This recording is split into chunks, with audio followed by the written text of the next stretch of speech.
Olá, meu nome é Vandré, sou professor da Universidade Federal de Itajubá e nós vamos para mais uma videoaula ensinando como resolver alguns exercícios voltados para funções na linguagem C++.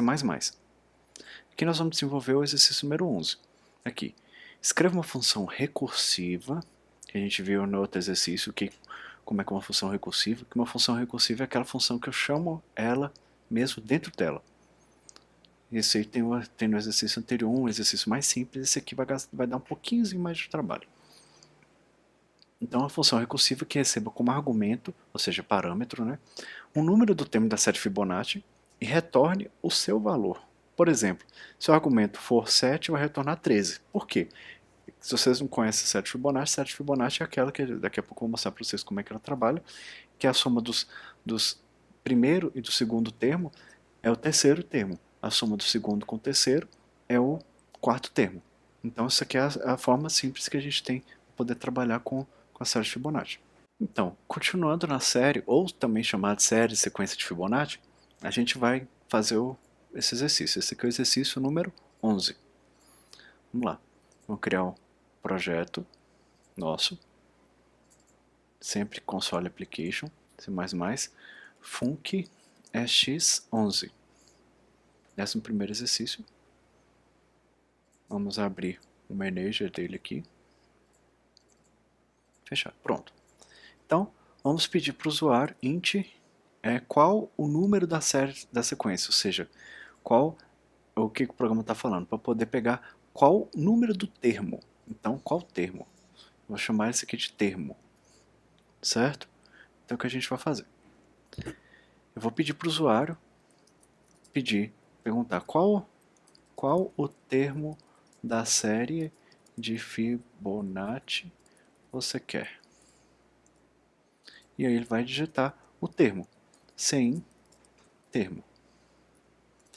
Cabe a mim validar por causa que não existe o termo zero. Existe todos os números aí para frente, certo? Então, enquanto o termo for menor ou igual a zero, eu tenho que pedir para o usuário digitar outra coisa. Então, cout digite outro valor. Eu vou aguardar ele digitar um valor correto, sem termo. Vou colocar um ponto e vírgula aqui. Então, o que é para a gente poder fazer com essa série? É para eu poder retornar o valor e esse valor aparecer na tela. Eu tenho algumas formas. Dessa vez eu vou fazer de uma forma um pouquinho diferente, só para poder mostrar para vocês como é que faz. Posso colocar o termo número. Eu vou colocar ele aqui na tela. Termo da série é o número. E aqui eu vou colocar o número. Só que eu vou chamar essa série, eu vou utilizar a função aqui direto. Vou chamar a função de Fibo e vou passar o termo para ela. E ela vai imprimir para mim qual termo que é. Eu vou colocar um NDL só para poder pular para a linha de baixo. Então, vocês estão percebendo o seguinte, vai aparecer o termo número, vamos supor, 7, da série Fibonacci é um número e aparece o número, exatamente.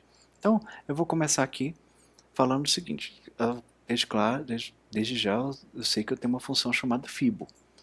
E todo o termo da série Fibonacci é um número inteiro. Então, Fibo, eu vou colocar o int t, que vai ser o nosso termo, certo? Agora, eu fiquei devendo para vocês no início da aula, eu falei com vocês que eu ia explicar como é que é a série de Fibonacci com mais detalhes. Eu vou mostrar aqui para vocês como é que ela é. A série de Fibonacci é o seguinte, eu escrevo o número, ela começa com o número 0, depois vem o número 1, depois 0 mais 1 vai dar 1. Agora, 1 mais 1 vai dar 2. 1 mais 2 vai dar quanto? 3. 2 mais 3 vai dar quanto? 5. 3 mais 5, 8. Tá? A série dos dois últimos itens vai ser sempre o próximo elemento nosso. E por aí vai. Agora, 13 mais 21 vai dar 34. Certo? Então, essa aqui é a série de Fibonacci. Ela é infinita. Certo? É uma série que eu posso pegar qualquer número com o antecessor e ir gerando ele. Então, daria para a gente poder fazer isso aqui, dá para perceber que isso aqui é uma repetição, mas não é o caso nosso, a gente vai utilizar uma função recursiva, conforme o enunciado mesmo está pedindo. Como é que trabalha com a função recursiva? Função recursiva, como até já havia comentado no exercício anterior, é interessante a gente pensar como números, e esses números vão ter que se ir seguindo até eu achar uma condição de parada. Qual que é a minha condição de parada? É o seguinte, eu quero saber, por exemplo, qual que é o quarto termo da série de Fibonacci. O quarto termo, o Fibonacci, vou escrever aqui, Fibonacci do quarto termo, na verdade, é a soma do Fibonacci terceiro termo mais o Fibonacci segundo termo, né? Isso aqui dá pra gente poder perceber. Vamos ver aqui, ó. O quarto termo, primeiro, segundo, terceiro, quarto. O quarto termo, na verdade, é a soma do segundo com o terceiro. Agora, o terceiro termo é qual? Porque eu não sei qual que é o terceiro termo. Esse aqui está uma função, não tem um valor aqui. É a soma do segundo termo mais a soma do primeiro termo. Mas qual que é o valor do segundo termo? Fibonacci. O segundo termo.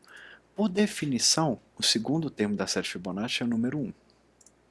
Assim como, por definição, para poder começar, o primeiro termo da série Fibonacci é 0. Então cabe a gente desenvolver ele da melhor forma possível, para a gente poder pensar o seguinte, a nossa condição de parada é, se for Fibonacci 2 eu sei quanto é que é, se for Fibonacci de 1 eu sei quanto é que é. Por quê? Aí cabe eu fazer igual na aula passada e poderia subir aqui. Fibonacci 2 é quanto? Eu venho aqui e substituo aqui para 1. E aqui para 1.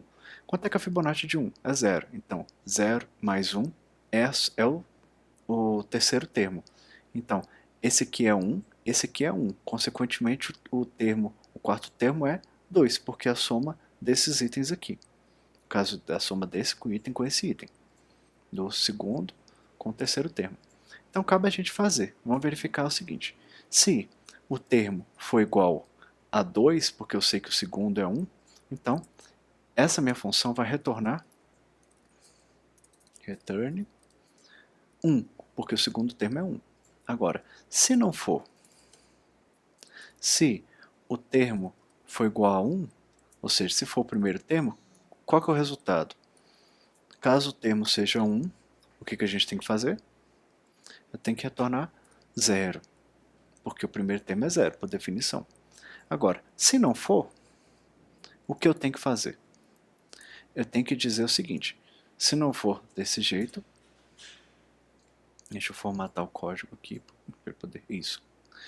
É um plugin muito interessante esse aqui, o Source Code Formatter. Não sei se vocês já viram ele em outras aulas, mas é bom a gente ver isso aqui. Então, como é que eu sei? Eu sei que o termo x é a soma do termo x menos 1 mais o x menos 2. Como vocês podem perceber, a soma do quarto, ou o termo quarto, é a soma do terceiro mais o segundo. O terceiro é a soma do segundo mais o primeiro. Então, eu sei o seguinte, que a soma dele é o resultado da soma do Fibonacci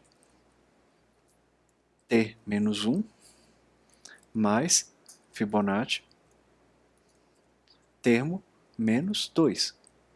Pronto. Olha só, 4 não é, desculpa, 3 não é 4 menos 1 e 2 não é 4 menos 2. Então a gente consegue visualizar isso aqui dessa forma. Vamos verificar como é que que vai acontecer. É que eu já escrevi alguns elementos da série, eu quero saber qual que é o primeiro. O primeiro termo da série é o 0. Vou executar de novo. O segundo termo é 1. O segundo termo da série é 1. Está aqui descrito. Vou executar de novo aqui.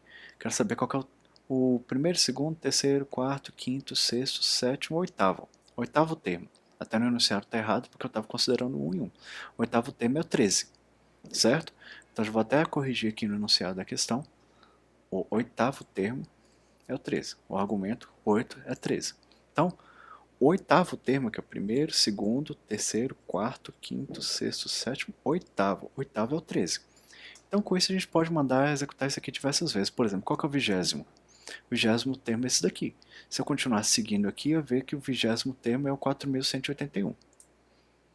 Certo? Então, com isso aqui, a gente finaliza esse algoritmo novamente. Como todas as aulas, eu peço para que vocês pausem, anotem o código, caso vocês queiram. Se vocês tiverem alguma dúvida, vocês podem estar mandando por e-mail, então pode perguntar nesse vídeo mesmo.